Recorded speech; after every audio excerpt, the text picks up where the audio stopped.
দিয়েছে এখানে, সেই অধিকার নিয়ে বলছি। রাজনৈতিক লড়াইটা রাজনীতি ভাবে করো, নালে সন্দেশখালী যেখানে সেখানে হতে পারে, সন্দেশখালীর জায়গায় অনেক কিছু নন্দীগ্রামে হতে পারে, তার জন্য প্রস্তুত থাকো।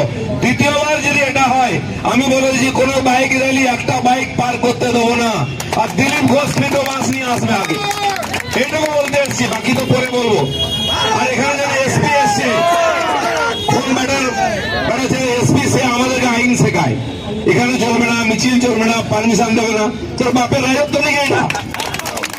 এই যে এন্টি সোশ্যাল গুলো বাইক নিয়ে যাচ্ছে, গেট কাটা পকেট মার গুলো দেখতে পাচ্ছেন দেওয়া হয়েছে। আইন দিলীপ ঘোষকে শেখাও। তোমার মতো অনেক লোক আমার পায়ের তলা দিয়ে গেছে, এসপি হয়েছ তুমি। এর নামে নিজে রেপ কেস, এবারে কি রেপ করবে? এ তো নপুংসক, রেপও করতে পারো না। দিদির আঁচলের তলায় ভাইপোর পায়ের তলা দিয়ে এসপি হয়েছ, তোমাকে দুদিনে কাপড় খুলে যেতে পারে এখানে দাঁড় করিয়ে, দিলীপ ঘোষের কিছু বাঁকা করতে পারবে না। আর আমি আবার বলছি টিএমসি কে, যদি এই তোমরা লড়াই করতে চাও, আমি ইঞ্চি ইঞ্চিতে লড়াই দেবো দিলীপ ঘোষ। তুমি থাকবে, তোমরা থাকবে না, দিলীপ ঘোষ থাকবে। আর বাড়িতে বলে দাও ছবি যেন রেডি করে রাখে মালা ছড়াবার জন্য। আমার মা আমার নাম কেটে দিয়েছে 40 বছর আগে লিস্ট থেকে, সেই জন্য আমি এসছি রাজনীতি করতে। আর তোমাদের সঙ্গে কি রাজনীতি করতে এটা আমি জানি। আর 10 বছর ধরে তোমাদের বুকে রাজনীতি করছি, এমএলএ জিতেছি, এমপি জিতেছি।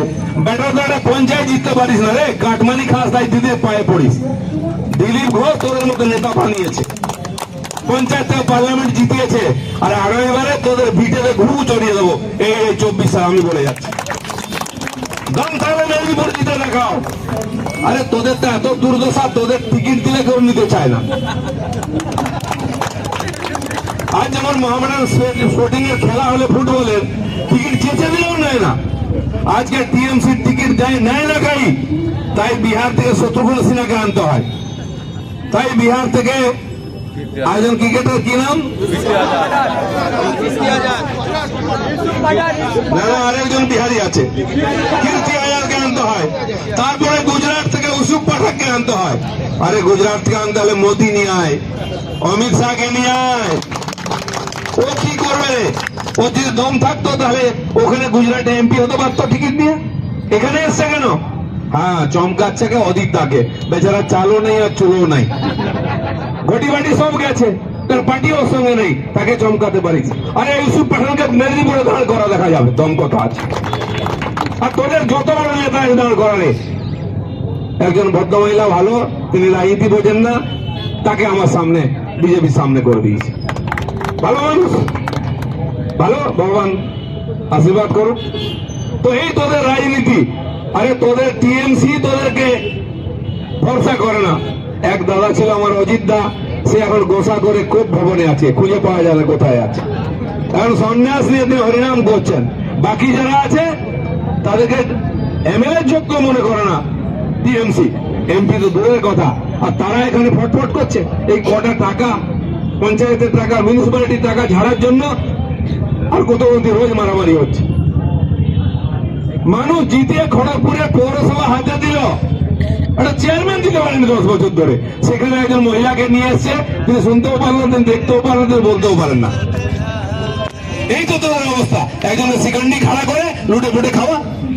লড়তে এসছিস, হিম্মত থাকলে গণতান্ত্রিক লড়াই করো, কড়াই গন্ডাই বুঝিয়ে দেবো। 2 লাখের বেশি ভোটে যদি না হারিয়েছি তোমাদেরকে এবারে লোকসভায় আমার নাম দেবো না।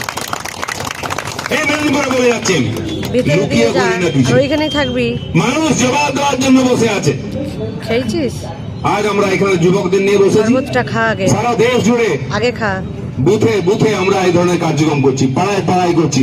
কারণ সাধারণ মানুষ মোদির কথা শুনতে চায়, মোদির উপর ভরসা করে। বিশ্ব ইতিহাসে এরকম পপুলার প্রাইম মিনিস্টার কোন দেশে হয়নি। আর সবচেয়ে বড় গণতন্ত্র, সবচেয়ে বেশি জনসংখ্যার দেশ ভারতবর্ষ, তাকে নেতৃত্ব কিছু নরেন্দ্র মোদী, যার নাম দিল্লি থেকে ডেনমার্ক অব্দি, অস্ট্রেলিয়া থেকে ইউএসএ অব্দি, জাপান থেকে জার্মান অব্দি সব জায়গায় হচ্ছে। রেড কার্পেট দিচ্ছে। যুদ্ধ বন্ধ করবে কে? মোদী। আজ রাশিয়াও বলছে, আমেরিকাও বলছে যে ইউক্রেন আর রাশিয়ায় পরমাণু যুদ্ধ হওয়ার পরিস্থিতি ছিল, মোদীজি বন্ধ করেছে। সারা দুনিয়াকে ভ্যাকসিন কে দেবে? মোদী। সারা দুনিয়াকে গম কে দেবে? মোদী। ভারতবর্ষের কোটি কোটি মানুষের মাথার উপরে ছাদ কে দেবে? মোদি। মায়েদের চোখের জল মুছাবে, তার বাড়িতে গ্যাস কে দেবে? মোদি। মায়েদের সম্মান রক্ষার জন্য শৌচালয় বানিয়ে দেবে কে? মোদি। আর গরিব কৃষক যাতে চাষ করতে পারে তার ব্যাংকে ৬,০০০ টাকা কে দেবে? মোদি। আর এসব টাকা লুট করবে কে? দিদি। কার সঙ্গে কার তুলনা? মোদির সঙ্গে তুলনা হচ্ছে। আজ হয়ে গেল জনগর্জন সভা। আপনারা সকালে দেখেছেন যেদিন 10 তারিখ এখান থেকে বাস দাঁড়িয়েছিল, এই পুলিশের লোকেরা গিয়ে বলছে, মাছওয়ালাকে বলছে, চল চল অনেক হয়েছে ব্যবসা, গাড়িতে উঠ। বলে দাদা আমার শরীরটা ভালো না, আমি যাবো না। সবজি বিক্রি করছে মাছে, তাকে ওঠো ওঠো ওঠো বাড়িতে ওঠো, তোমাকে যেতে হবে কলকাতায়। বলছে দাদা আমি আর যেতে পারবো না, ছেলের শরীর খারাপ। সবাইকে 100 দিনের কাজের লোক, আশা কর্মী, সেলফ হেল্প গ্রুপের লোক, এরা এখন টিএমসির লোক, তারপরেও অর্ধেকও ভরাতে পারলো না জনগর্জন। সেখানে আবার কি হয়েছে? র্যাম্প হয়েছে।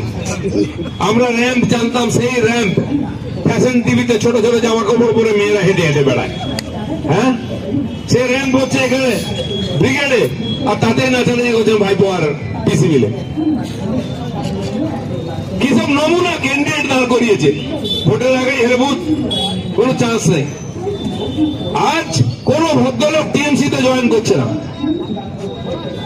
যারা ছিল পালিয়ে বাড়ছে। দেব বলছে কিছুতেই দাঁড়াবে না। দাঁড়াবে না মানে তো ব্যবসা করতে দেবো, সব ফিল্ম বন্ধ করে দেবো, রিলিজ করতে দেবো না। বেচারা বলছে হ্যাঁ হ্যাঁ দিদি আপনি যা বলেছেন। জোর করে হেলিকপ্টার ধরে তুলে নিয়ে চলে এসছে। যাবি কোথায়? ক্যান্ডিডেট পাচ্ছে না, টাকা দিচ্ছে, টিকিট দিচ্ছে, তাও যাচ্ছে।